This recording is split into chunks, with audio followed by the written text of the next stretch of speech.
नमस्ते मित्रों, सभी को जय श्री राम। आज हम जानेंगे श्राद्ध पक्ष के बारे में।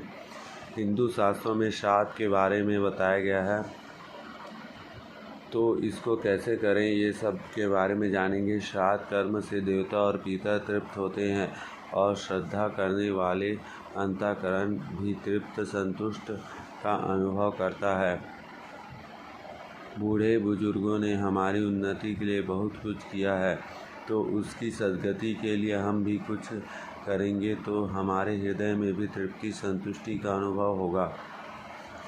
औरंगजेब ने जब अपने पिता शाहजहाँ को कैद कर लिया था, तब शाहजहाँ ने अपने बेटे को लिख भेजा, धन्य है हिंदू जो अपने मृतक माता पिता को भी खीर और हलवे पूरी से तृप्त करते हैं, और तू जिंदे बाप को भी एक पानी की मटकी तक नहीं दे सकता।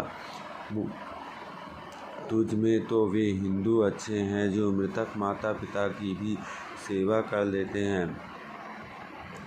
गरुड़ पुराण में श्राद्ध महिमा। पूर्वीत समय श्राद्धम कुले काश्यन सीदति आयुः पुत्रान् यश स्वर्गः कीर्ति पुष्टिम बलम श्रियस पशूना सौख्यम धन्यम धान्यम प्रप्यात पितृपूजनात् देवकार्यादपि सदा पितृकार्य विशिष्यते। देवताभ्यः पित्राणां हिं पूर्वमाप्यायनं शुभम। समयानुसार श्राद्ध करने से कुल में कोई दुखी नहीं रहते। पितरों की पूजा करके मनुष्य आयु, पुत्र, यश, स्वर्ग, कीर्ति, पुष्टि, बल, श्री, यश, सुख, धन, धान्य प्राप्त करते हैं। देव कार्य में भी पितृ कार्य का विशेष महत्व है। देवताओं से पहले पितरों को प्रसन्न करना अधिक कल्याणकारी है। सर्वपितृ अमावस्या के दिन पितृगण वायु रूप में घर के दरवाजे पर उपस्थित रहते हैं और अपने स्वजनों में से श्राद्ध की अभिलाषा करते हैं। जब तक सूर्यास्त नहीं हो जाता, तब तक वे भूख प्यास से व्याकुल होकर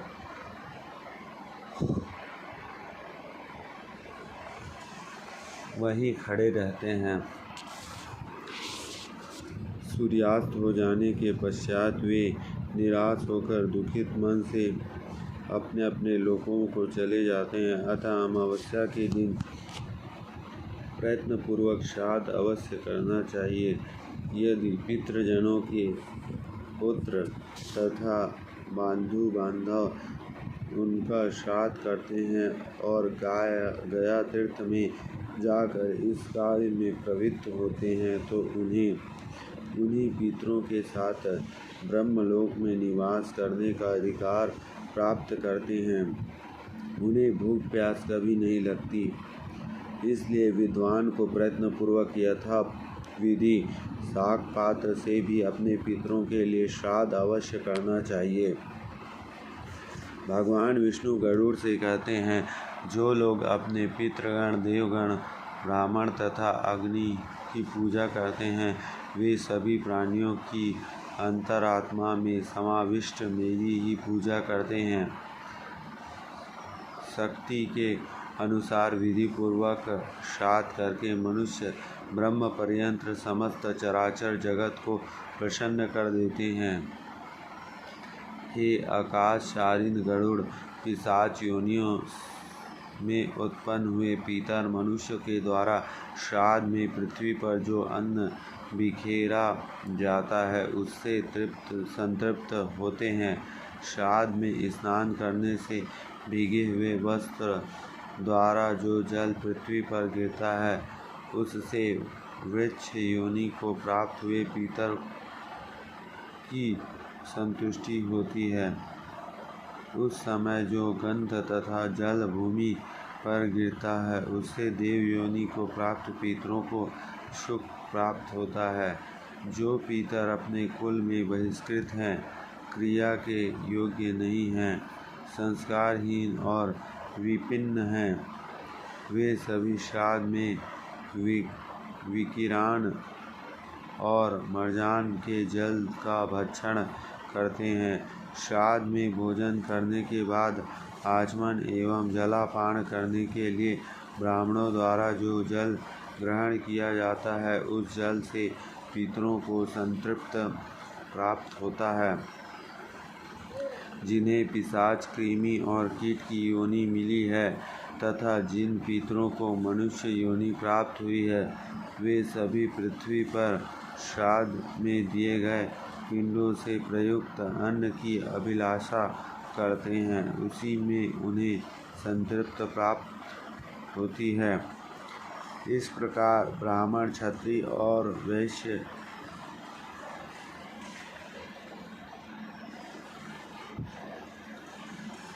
के द्वारा विधि पूर्वक श्राद्ध किए जाने पर शुद्ध या अशुद्ध अन्न जल फेंका जाता है, उससे उन पितरों की तृप्ति होती है जिन्होंने अन्य जाति में जाकर जन्म लिया है। जो मनुष्य न्याय पूर्वक अर्जित किए गए पदार्थों के श्राद्ध करते हैं, उस श्राद्ध से नीच योनियों में जन्म ग्रहण करने वाले चंडाल पितरों की तृप्ति होती है।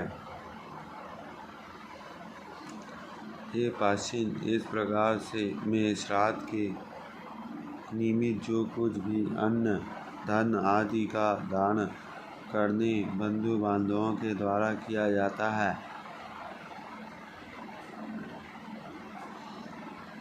वह सब पितरों को प्राप्त होता है। अन्न, जल और शाक पात आदि के द्वारा यथा सामर्थ्य जो श्राद्ध किया जाता है, वह सब पितरों को तृप्त का हेतु है। गरुड़ पुराण के अनुसार श्राद्ध नहीं कर सकते हैं तो अगर पंडित से श्राद्ध नहीं करा पाते तो सूर्य नारायण के आगे अपने बगल खुले करके दोनों हाथ ऊपर करके बोले, हे सूर्य नारायण, मेरे पिता अमुक नाम का बेटा, अमुक जाति नाम, अमुक गोत्र, अगर जाति कुल गोत्र नहीं या तो ब्रह्म गोत्र बोल दें, को आप संतुष्ट सुखी करें। इस निमित्त मैं आपको अर्ध जीवा भोजन कराता हूँ। ऐसा करके आप सूर्य भगवान को अर्घ दें और भोग लगाएं। श्राद्ध पक्ष में रोज भगवद गीता के 7वें अध्याय का पाठ एक माला 12 मंत्र ओम नमो भगवते वासुदेवाय और एक माला ओम ह्रीं श्रीं क्लीं स्वाध्या देव्ये स्वाहा की करनी चाहिए। श्रीं ओम ह्रीं श्रीं क्लीं स्वाध्या देव्ये स्वाहा